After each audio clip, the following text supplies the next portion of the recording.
ಇಂದೇ ಡೌನ್ಲೋಡ್ ಮಾಡಿ ಮತ್ತು ನಿಮ್ಮ ನೆಚ್ಚಿನ ಶೋಗಳನ್ನು ಆನಂದಿಸಿ.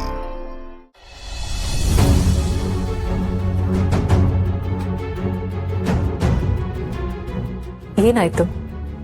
ಯಾಕೆ ಹೀಗೆ ನಿಂತ್ಬಿಟ್ರಿ? ನಾನು ಕೇಳಿದ್ರಲ್ಲಿ ಏನಾದರೂ ತಪ್ಪಿದೆಯಾ?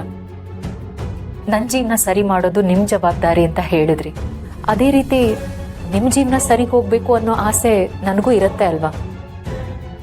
ಒಂದಂತೂ ನಿಜ, ನಿಮ್ಮ ಜೀವನ ಸರಿ ಹೋದರೆ ನನ್ನ ಜೀವನನೂ ಸರಿ ಹೋಗುತ್ತೆ.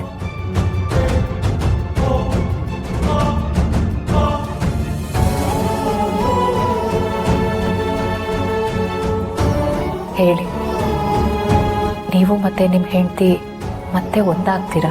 ಮತ್ತೆ ಹೊಸದಾಗಿ ಜೀವನ ಶುರು ಮಾಡ್ತೀರಾ? ಜಾನಕಿ ಅವರೇ, ಪ್ಲೀಸ್.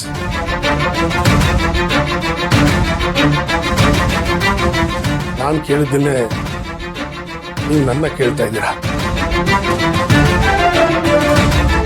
ಈಗ ಅರ್ಥ ಆಗ್ತಾ ಇದೆ, ಇನ್ನೊಬ್ಬರ ಜೀವನದಲ್ಲಿ ಏನು ನಡೆದಿದೆ ಅಂತ ತಿಳ್ಕೊಳ್ಳೋದಕ್ಕೆ ಮುಂಚೆ ದುಡುಕಬಾರ್ದು ಅಂತ. ನನ್ನ ಜೀವನದ ಬಗ್ಗೆ ನೀವು ಮಾತಾಡಿದಾಗ ನನಗೆಷ್ಟು ಹಿಂಸೆ ಅನ್ನಿಸ್ತೋ, ನಿಮ್ಮ ಜೀವನದ ಬಗ್ಗೆ ನಾನು ಮಾತಾಡಿದಾಗ ನಿಮಗೆ ಅಷ್ಟು ನೋವಾಗಿರುತ್ತೆ. ದಯವಿಟ್ಟು ನನ್ನ ಕ್ಷಮಿಸ್ಬಿಡಿ. ಅದು ಹಾಗಲ್ಲ.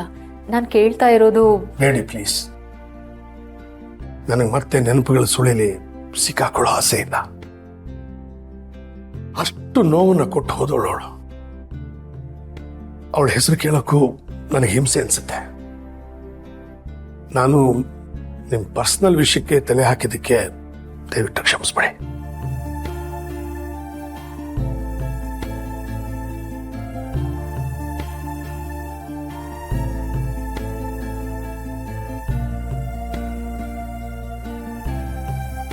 ಹೋಗಿ ವೀರು, ಹೋಗಿ.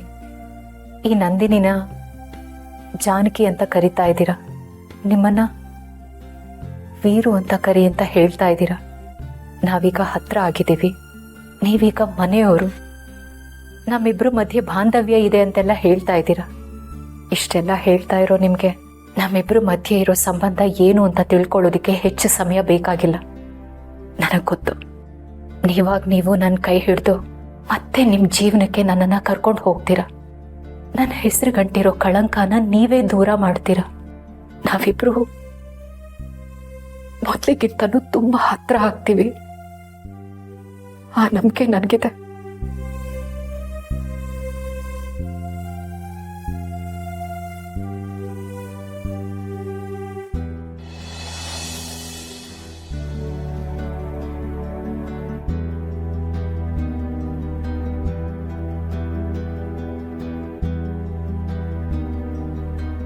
ಅಮ್ಮ, ನನಗೆ ತುಂಬಾ ಹೊಟ್ಟೆ ಹಸಿ ಆಗ್ತಿದೆ. ತಿನ್ನಕ್ಕೇನಾದ್ರೂ ಬೇಕು. ಪ್ಲೀಸ್ ಅಮ್ಮ, ಏನಾದ್ರೂ ಮಾಡ್ಕೊಡು. ಐಶು ಪುಟ, ಸ್ವಲ್ಪ ಹೊತ್ತು ತಡ್ಕೋಕಂದ. ಸುಬ್ಬು ಮಾಮ ಆಚೆ ಹೋಗಿದಾನಲ್ಲ, ಸಿಲಿಂಡರ್ ತರ್ತಾನೆ. ಅವ್ನ್ ಸಿಲಿಂಡರ್ ತಂದ ತಕ್ಷಣನೇ